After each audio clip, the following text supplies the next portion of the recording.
सैकड़ों गांवों को जोड़ेगा खंडर हालत में पड़ा पुल, जिसका होगा जल्द ही निर्माण। जनपद हरिद्वार की थाना पत्री क्षेत्र से दांडी चौक से सुगरा से जाने वाले मार्ग पर पड़ने वाले खंडर हालत में पड़े पुल का होगा जल्द निर्माण। कांग्रेस विधायक अनुपमा रावत ने जानकारी देते हुए बताया कि 10 साल से जर्जर हालत में खड़े इस पुल का कार्य जल्दी प्रारंभ कराया जाएगा।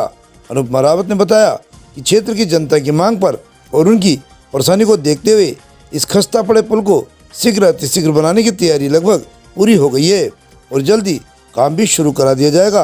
वहीं वरिष्ठ कांग्रेस कार्यकर्ता मुशर्रफ अंसारी ने बताया कि रास्ता लगभग सैकड़ों गाँवों को जोड़ता है। वहीं कांग्रेस कार्यकर्ता शाहरुबान ने बताया कि किसानों ने भी आवाजाही करने और पशुओं के चारा ले जाने में भारी मुश्किलों का उन्हें भी सामना करना पड़ रहा है, लेकिन राहगीरों के साथ साथ किसानों को भी इस पुल के बनने से काफ़ी लाभ मिलेगा। वहीं ग्राम पंचायत भक्तनपुर आबिदपुर के पूर्व प्रधान हाजी मोहम्मद हारून ने बताया कि इस नदी के पुल को लेकर कई बार उन्होंने भी प्रयास किया है, इस पुल को बनवाने की मांग की है, लेकिन कहते हैं कि हमारे क्षेत्र की विधायक अनुपमा रावत ने इस बात को संज्ञान लेते हुए लोगों की समस्या को देखते और जानकर आश्वासन दिया कि जल्द से जल्द इस क्षेत्र की जनता को इसकी बड़ी राहत मिलेगी। धन्यवाद धन्यवाद धन्यवाद। अनुपमा रावत जिंदाबाद जिंदाबाद।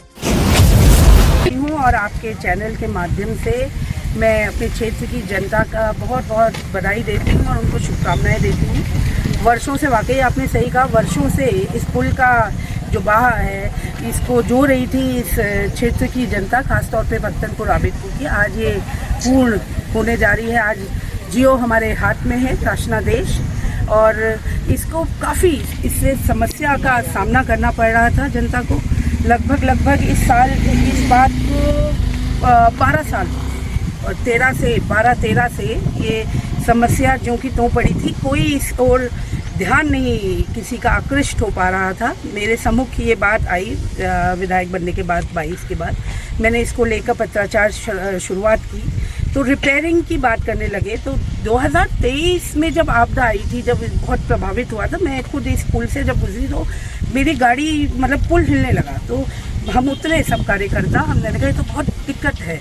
तो उसके बाद मैंने विभागीय अधिकारी अपने आवास में बुलाए और मेरी उनके साथ कार्यालय में मीटिंग की।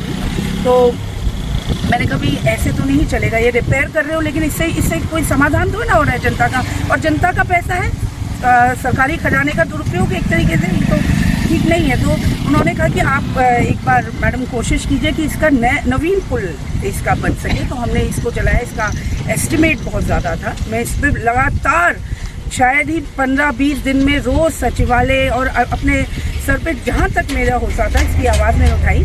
फिर मैंने नियम 300 फरवरी माह में जब हमारे सदन आहूत हुआ, तो उस समय कई पुल्स को लेकर सभी विधायकों ने इस बात को रखा, क्योंकि आपने देखा होगा कोटद्वार में विगत 6-8 महीने पहले एक बहुत बड़ा पुल गिर गया था। वो तो ईश्वर का ये देखिए कि कोई रात के समय गिरा, सुबह अगर दोपहर में जब आवागमन होता है उस समय होता तो कितनी बड़ी हताहत और होती, एक तरीके से मानवीय हताहत भी होती। तो उसको देखते हुए 87 पुल्स को लिया गया। नियम 300 में मैंने इस पुल को डाला, अलग अलग नियम होते हैं नियमावली के, उसमें लिया। उसके बाद जो PWD हमारे मिनिस्टर हैं माननीय सतपाल महाराज जी, उनका लेटर भी मुझे आया कि हमने गतिमान और जियो जो मुझे कल प्राप्त हुआ, उसमें साफ ये इंगित है और मैं बहुत खुश हूँ। सबसे बड़ी बात है, इतनी बड़ी मांग ये जनता की, हमारे किसानों की, हमारी लोगों की मांग जो है आज ये पूरी हो रही। कोई देख ही नहीं रहा था कितने बड़े बड़े गड्ढे हैं, और देखिए कितना अनसेफ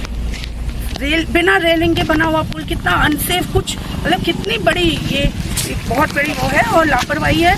15 साल लग गए एक पुल को यहाँ धरातल पे आने में। तो ये प्रतिनिधियों का कार्य होता है हर क्षेत्र में। जनता ने मुझे 2022 में मौका दिया और मेरा यही वो संकल्प है कि जहाँ पर भी जनहित से जुड़े हुए मुद्दे जो हैं उनको बढ़ चढ़ कर रखना।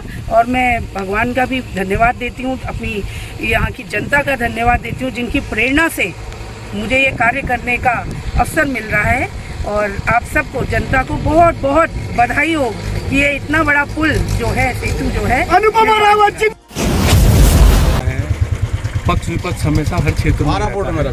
वर्तमान में विधायक अनुपमा रावत जी हैं और क्वेश्चन नंबर नियम 300 के अंतर्गत बहन जी ने बजट सत्र में ये सवाल लगाया और इस बिंदु का विवरण भी विधानसभा की कार्यवाही में अंकित है। आप चाहे तो पता कर सकते हैं। ये पुल का पूरा श्रेय चाहे कोई ले ले, पर इसको धरातल पर क्रियान्वयन हेतु धरातल पर लाने वाली हमारी स्थानीय विधायक श्रीमती अनुपमा रावत जी हैं। उन्हीं के अथक प्रयासों से ये मुमकिन हो पाया है। जो सुकरासा, भगतनपुर और बहादुराबाद को रास्ता 10-12 गांव को रास्ता जो जोड़ता है, इस पुल को बनवाया अगर किसी ने है तो उसका श्रेय और पूरा क्रेडिट अनुपमा रावत जी को जाता है। और लोग प्रतिद्वंदिता होने के कारण अगर कोई श्रेय लेना चाहता है, कोई भीम आर्मी का है, कोई भाजपा का है, कोई बहुजन समाज पार्टी का है, तो यहाँ सबका स्वागत है। पर नियम अनुसार और अनुपमा रावत जी के कार्यशैली के अनुसार आप कहीं भी जाके पता कर सकते हैं। ये पुल का जियो जारी कराने में अनुपमा रावत जी का अहम रोल है। और आज आप देख सकते हैं जियो की एक प्रतिलिपि हमारी विधायक अनुपमा रावत जी के पास है, जो हम पत्रकार बंधुओं को मुहैया भी करा देंगे। तो इसका पूरा श्रेय, पूरा का पूरा श्रेय हरिद्वार ग्रामीण विधायक श्रीमती अनुपमा रावत को जाता है और उन्होंने ही ये पुल बनाया है। बाकी लोग, स्थानीय लोग आपको। हरिद्वार के थाना पत्री क्षेत्र से परिपाटी न्यूज़ टीम के साथ नसीम अंसारी की एक खास रिपोर्ट। हमसे जुड़े रहने के लिए हमारे चैनल को सब्सक्राइब करना ना भूलें। साइड वाला लाल बटन जरूर दबाएं।